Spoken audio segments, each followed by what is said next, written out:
Beware of debts that seem sensible during periods of prosperity. But when a crisis comes, individuals, companies, and even governments that ran up debts during the boom usually suffer the most. If there is one common theme to the vast range of the world's financial crisis, it is that excessive debt accumulation, whether by the government, banks, corporations, or consumers, often poses greater systemic risk than it seems during a boom, says Carmen Reinhardt. Hello and welcome. In today's video, we are analyzing Sunteck Realty Limited. With this analysis, we will try to understand if this company is worth investing and what are its fundamentals, what are its efficiency metrics, etc. Market cap is 4,742 crores. 5 years back it was 1,571. 3 years back 2,390. So we can see market cap wise it has been given a high premium, or its market cap has been continuously increasing in the market from where it was 5 years back, and that also means the price that we paid 5 years back has also multiplied. Current price is 324 rupees and quite above its low of 145 rupees in the last 52 weeks. So it is quite near to its high point of 458 rupees. The current price to earning is 92 rupees and the earnings per share is 3.75.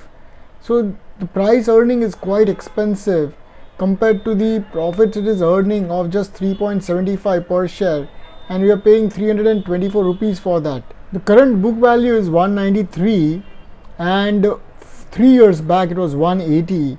So the book value although has not increased that substantially, that is its reserves or profits per share has not increased that much, and price to book wise we can see that it is available at a decent price to book. Dividend yield is less than 0.5% and the return on capital employed as well as ROE of the latest 12 months is quite low at 5% and 3.5. Face value is diluted to 1 rupee per share. That means the price should have been somewhere around 3,240 rupees per share if we equalize it for a face value of 10. Price to cash flow is negative, which I don't like, meaning the company has not received cash in March 2020. Return on equity over the 5 years has seen a degrowth of 15% compounded, which is again not a good sign. That is, the current ROE was quite high 5 years back and it has been constantly falling from there on. The number of equity shares stands at around 14.6 crores and the operating profit margin over the last 5 years on average has been quite high at around 36%. Return over last 1 year was negative 17, over last 3 years 7.92%, but from 5 years back a gain of around 23.5% compounded. Current debt on the company's book is 660 crores and we can compare this against its balance sheet. The balance sheet is 4,252 crores, so it is not a substantial portion against the balance sheet.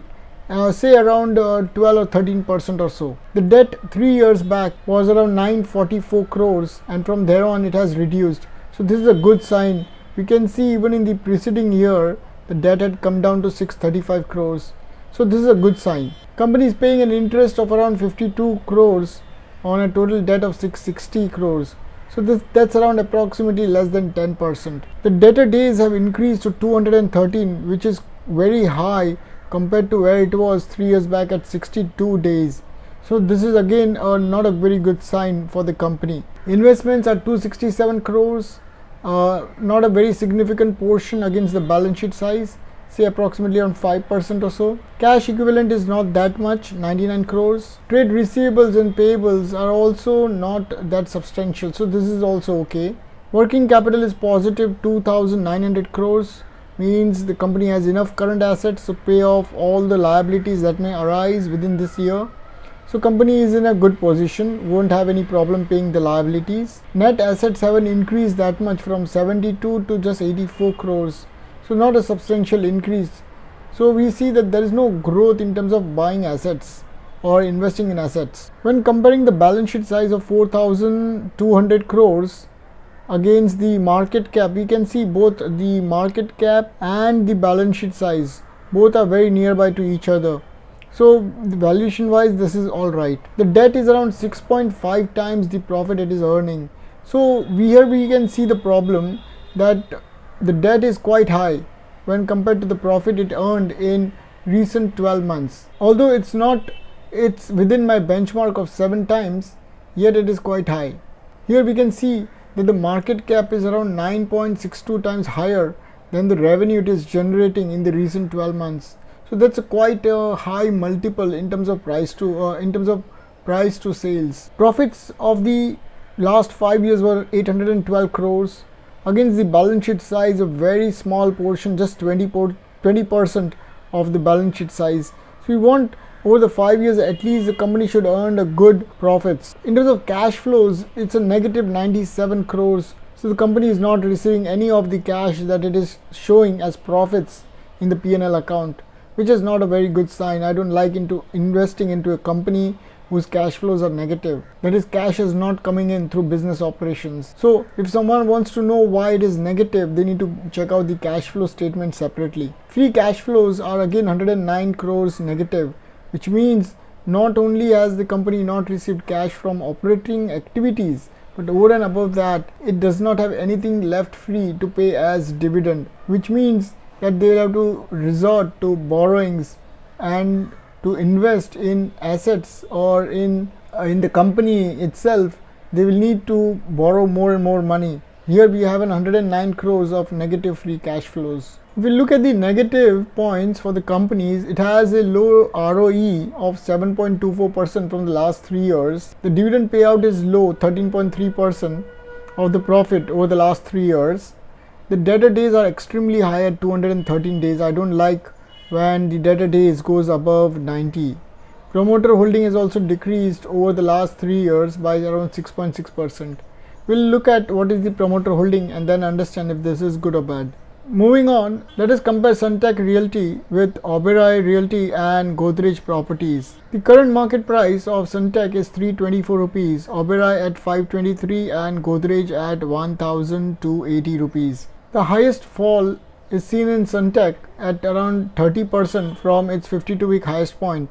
That is, it will need 30% more to climb up to its 52-week highest price point. Oberoi has fallen around 10.3% or needs to go up 10.3%, and Godrej is very much near to its 52-week highest price point. So Godrej has recovered the most. If you look at the quarterly sales growth YOY, that is from September to September, all three companies have seen a drop in their revenue over its previous September quarter. Godrej sales have dropped by 65% from 260 crores in the previous year's quarter to 90 crores. Oberoi Realty has fallen by around 35% and Sunteck has gained slightly by around 8.41%. In terms of profit YOY, Godrej's profits have also seen a drastic fall of almost 79% from 32 crores earned in September 2019 to around just 7 crores in the current September quarter. Oberoi's profits have not seen any change over its previous year, whereas although Sunteck's revenues had seen a growth, it has seen a degrowth in its profits to around 14 crores. If we compare the March 2020's revenue against the recent 12 months, Godrej's sales have dropped from 2,441 to 1,708. Even Oberoi's sales have dropped from 2,200 to 1,500, quite a drastic fall, as well as for Sunteck from 608 to 493 crores. So all of these three companies have seen quite a fall over the recent 12 months or 4 quarters. In terms of profits, all three companies have seen profits also dropping from where it was in March 2020. Godrej's profits fell from 221 to 134 crores, Oberoi's from 684 to 565, and Sunteck from 101 to 52 crores. So all of these companies have seen a drastic fall. You can convert it into percentage to actually compare how much each company has fallen. Let's check out how much profits the company had shown in March 20 and how much cash it actually received. Godrej showed a profit of 221 but didn't receive anything. In fact, 230 crores went out of business operations.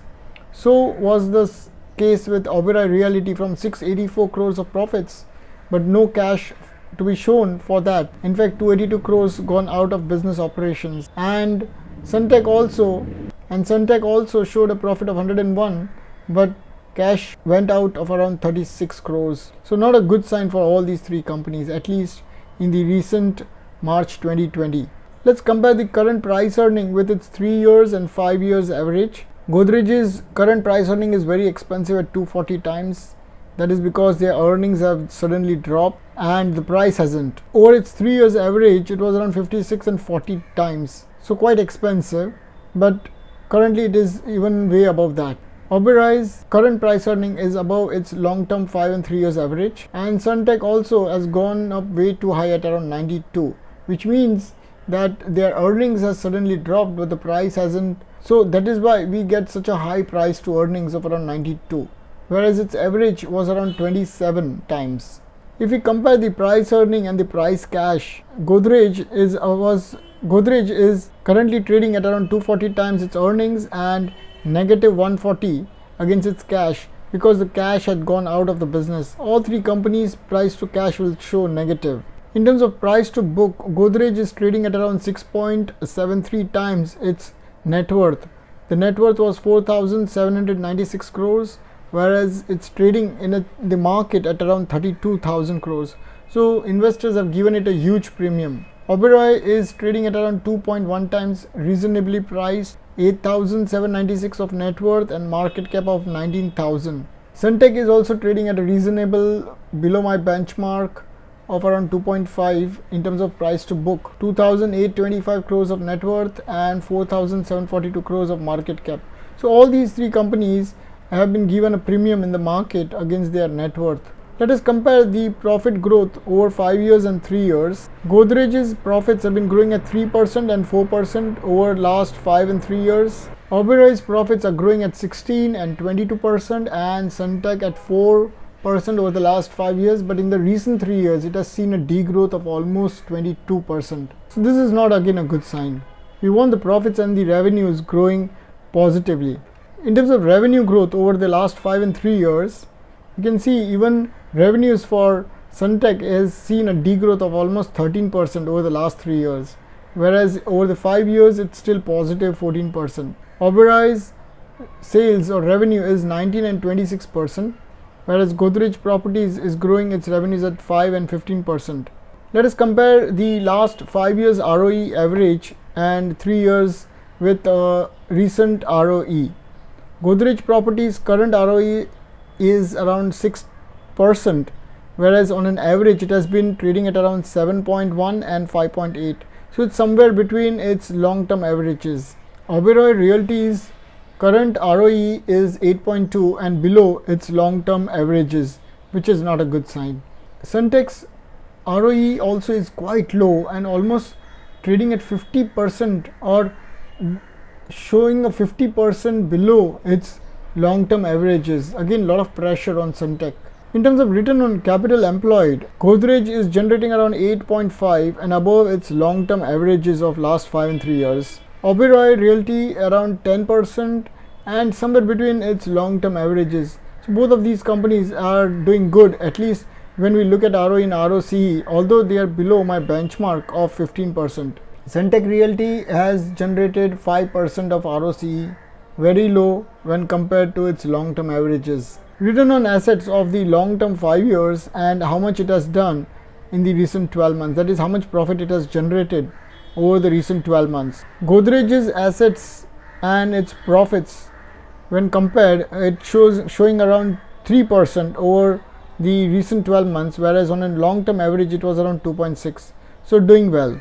Oberoi Realty total returns on assets employed 7% and currently at 6.8. So very near to its long-term averages.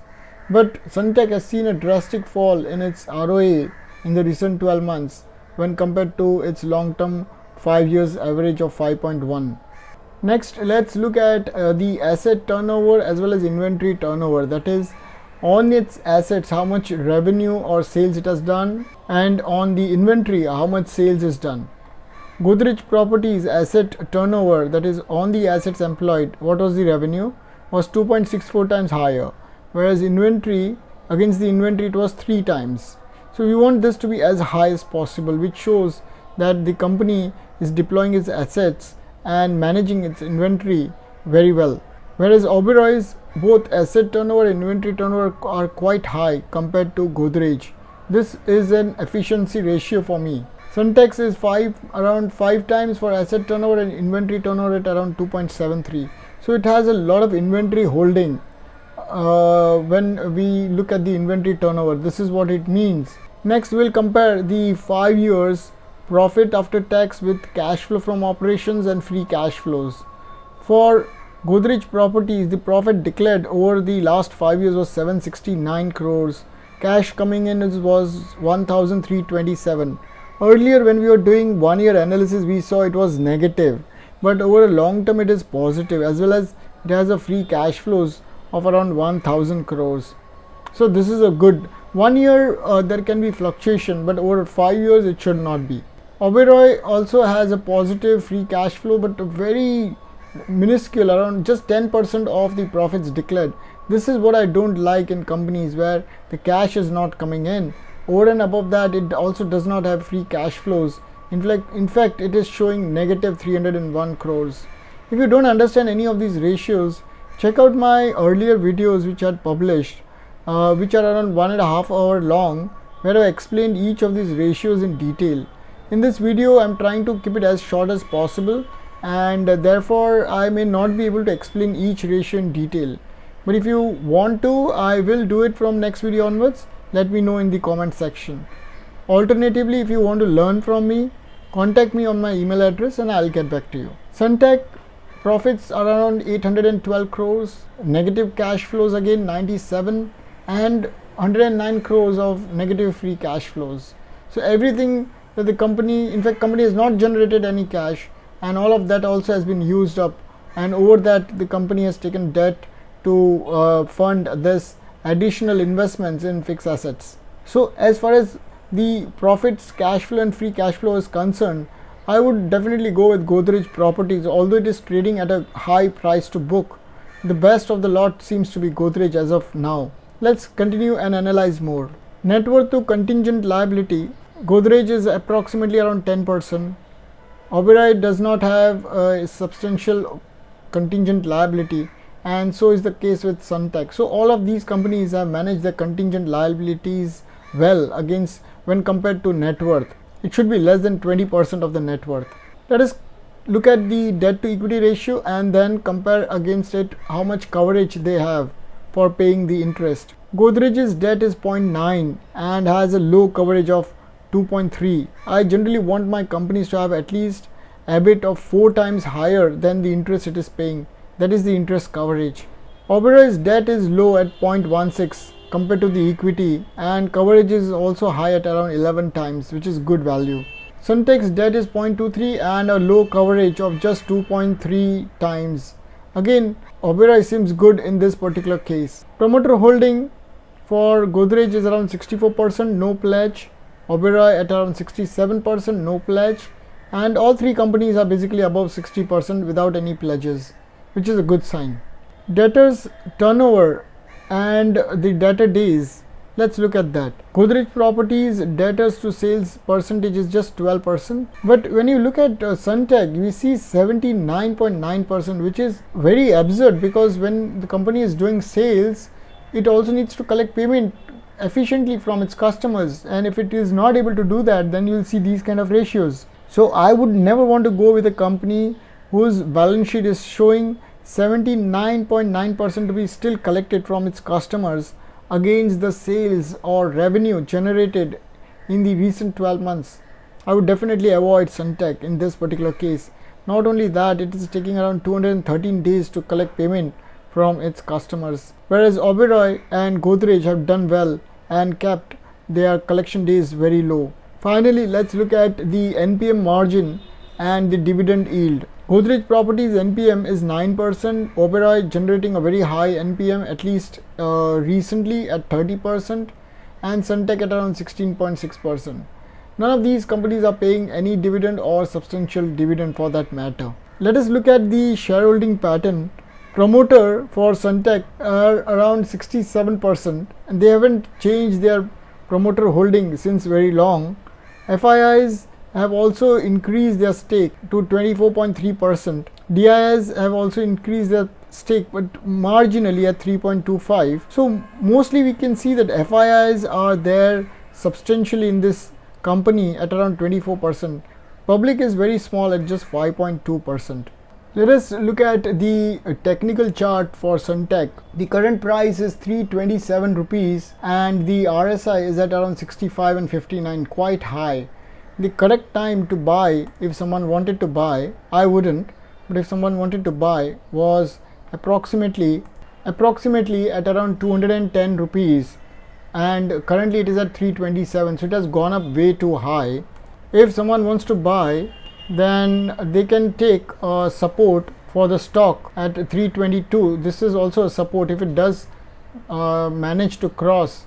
Today it has managed to finally end 2 weeks above this 322 price, and there doesn't seem to be a major resistance except a small consolidation at 364 and then another resistance at 443. So there isn't substantial resistance. Once it crosses 364, you can see a price jumping till 443, at least technically, although I'm not confident of this company fundamentally and therefore wouldn't invest. And if someone still wants to buy going down, then they can target around 259 rupees approximately, 218 and then 173 rupees. These are the price points that one can target for buying and selling. The pressure or the resistance would come at around 443 approximately, but the correct time to buy was from 218 onwards till whatever, like the bottom that it gives, whatever option it gives while it's going down. I generally like to buy when it is falling. Let us also check out Godrej Properties. The correct time to buy into Godrej Properties was somewhere around 608 rupees. Now currently it has gone up almost 100%. I wouldn't advise anyone to buy at this price. There was a resistance at around 1000 which it has broken up and it has gone up quite substantially to around 1300 rupees per share. This is the time now to sell instead of buying into the company. I wouldn't buy at these price points. The correct time to buy, as I mentioned, was either at 608, which most people would not buy, because that was the time when the COVID was going on. The other target that we can keep is 848 rupees, which is the support. There was also a resistance at 981 that can also be targeted if it does come down, but always buy when both the RSI lines are below 30 or at least 35. If you have funds to invest, then you can start little early while going down. This is not a recommendation, this is just what I understand and I am trying to impart to you all in terms of sharing my knowledge. Also, let us look at Oberoi Realty. Oberoi Realty also was to be bought at somewhere around 361 rupees when the RSI dipped below line 30. This was the correct time. I always wait and buy when it comes below 30. Although I don't have investment in any of these companies, I am doing this based on a request. The other support, that resistance that you can take, is somewhere around 400 rupees, and it will face a kind of a resistance at around 580. So targeting this 580 rupees, anything above this could mean quite a shoot up from the 580 price. But as of now, I would not invest in any of these three companies. So this concludes my detailed analysis of Sunteck Realty with Oberoi and Godrej Properties. If you enjoyed watching this video, do consider subscribing if you haven't yet, and share it with your friends. Thank you very much for listening to this presentation. Have a nice day.